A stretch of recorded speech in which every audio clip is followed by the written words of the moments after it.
Hey guys, what's poppin'? Roshi is here. Quick intro. This is the deck tech for the Faded Pyre Decklist. Pretty cool deck. If you find this interesting, want to support me, please subscribe. If you want to see these decks in advance, hop on my Discord, link down below, or watch me play these live on my Twitch.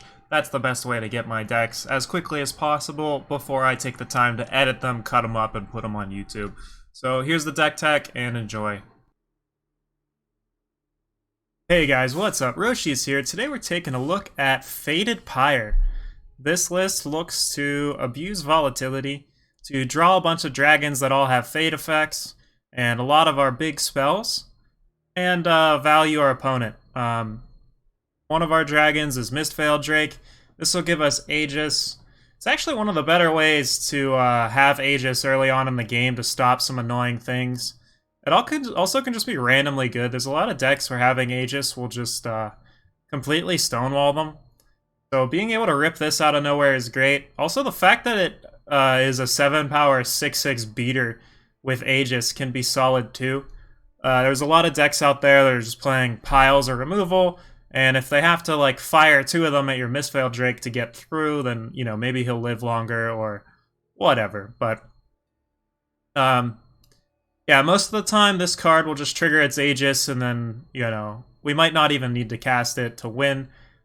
But it is a dragon, so it can hit pretty hard if it gets to the chance to. So it works out for that. It also has the added bonus of they have to sling it twice if your opponent's on sling, which is pretty cool. Speaking of sling, Nyctotraxion does not die to sling. He's an 8/8, so they'll have to like double sling or have something else like a torch. And that's kind of why he got included. You can just plunder away him or the random card. For the most part, we're only casting him with Worldpyre, but I did include one, where is it? Crest of Cunning. So there is a chance that you'll be able to hardcast him if you have to, but we're usually not hardcasting him. One of the perks of these 7-drops is we're actually on curve, even if we've only drawn 4 power. We're able to play them with our Worldpyre. So even if we've plundered once for one of our powers. So if you've played 3 Dolans and 1 Sigil, that's 7 influence, and we'll still be able to play our Mistveiled Drake or Nycto, which in a pinch, sometimes that can really matter. Or if like your opponent's not doing anything, like there's no pressure for us to want to Shenra Speaks, we can just blast one of these big boys into play and start turning the heat on, basically. Zoe is one of the best Fate card for us. The treasure is great. We are a Garden of Omens deck, and treasures are fantastic with this deck. Being able to 1 power cycle and eventually 0 power cycle can have us just ripping through our deck, finding outs. Amusingly, in earlier versions of this deck, I was actually playing Curiox, and it was great. This Curiox, actually, and it was fine, but by the time I was drawing the Dragon's Eyes, I was drawing so many cards that I like couldn't play them in time. So I just cut him for Nycto, because it's a better body and it's better against Sling. But if you want to play the original version, play Curiox instead. But I actually kind of like Nycto, and I've gotten some really funny cards. I think we had an Overheat Lethal in one of our games. And sometimes the cards have been good. Oftentimes they're just plunder fodder or whatever, but that's fine too. So does die to sling, but most often we're not casting him. If you do get to the point though where you have enough power to like Soul's Rest and play a creature, like so if you're 10 power, or I'm sorry, 12 power, you can Worldpyre your Zoe or Soul's Rest into play and then play the other one. And then you're guaranteed an attack trigger, and you'll just draw a crapload of treasures off of it, which is great. It also will end games pretty quickly if you're doing that. Garden of Omens basically does everything we want it to do. It also can be transposes 5 through 8, because we can just warp our transpose on top of our deck and hit it. And then any treasure would just put the transpose into our hand, and then it's go time, basically. Ice Bolt and Meltdown are both fantastic. There's a reason there's garden decks built around this card, and it even if we're not making full use out of it like they are, we still make a lot. This card gets a lot of mileage for us. It also can help you, like I said before with Plunder, sometimes we don't actually have the 12 influence, and you're just sitting there at 11 influence, and Garden can actually let you cast 8 of the Horror. If you're really far ahead and you already have your Worldpyre, you can use your Garden to fetch like a Soul's Rest or an 8 of the Horror, and that's a good way to close out a game.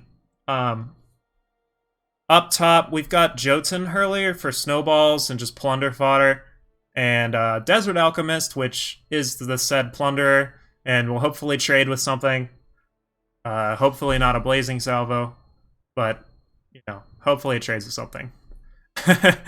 Defiance, 1 power, kill a thing is very important. Even if it's just stunning, that's fine.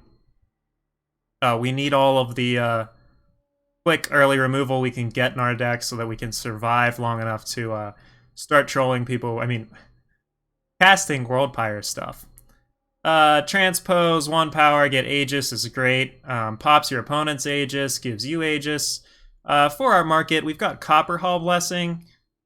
I used this once against an Endra opponent. Admittedly, this should probably be like Rejection or Protect the Queen or something. Let me make sure I got that name right. It should probably be... Where is it? Long Live the Queen. Just to like counter something and draw a card. Or use Rejection and just counter all of those spells in their deck. Or this could be Turn to Seed. It's really up to you. Often these slots aren't as important as you'd think. I basically barely touched them. I think I grabbed Worldpyre the most, obviously, and then Sabertooth Pride Leader second. If we have Garden in play, we're actually able to grab Harsh Roll or Savage Incursion with our transposes. And that can be important in certain matches, having access to this extra Harsh Roll or this Savage. Your other option, too, is you could just put a Broker in this slot and just, like, Broker Savage Incursion if you ever want to, but that's probably way win more. And I don't think you really need to be doing that. If you want this to be super competitive, I would say Rejection would probably be the way to go in this slot. But you never know when a Copperhall Blessing is going to completely save your butt. And that's why I put it in there, because if it's going to be just like a flex slot, it might as well be something that's going to just completely win a game whenever it matters. And the rest of the time we just ignore it. Going back to the deck, Beseech the Throne is more plunder.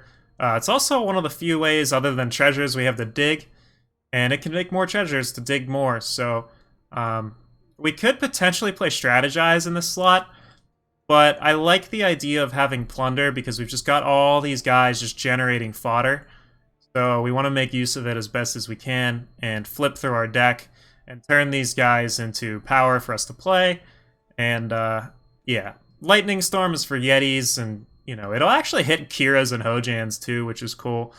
So I think the days of us playing Hailstorm are gone.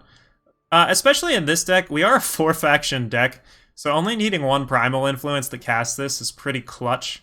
And one of the ways we're able to make this crazy power base, like, you know, 4-faction deck work is all of the Plunder effects, and the fact that all of our early game cards only require 1 influence of the faction they're in. You know, we only need 1 Primal, 1 Defiance, or 1 Primal, 1 Justice, 1 Time, and 1 Fire. So, other than that, we have a New Tomorrow to just flip power into play, Soul's Rest, take extra turns, bounce their board. This is also hilarious to do this, Decimate, and then play a New Tomorrow, and your opponent's just screwed. And then 8 of Horror is just the obvious Worldpyre card.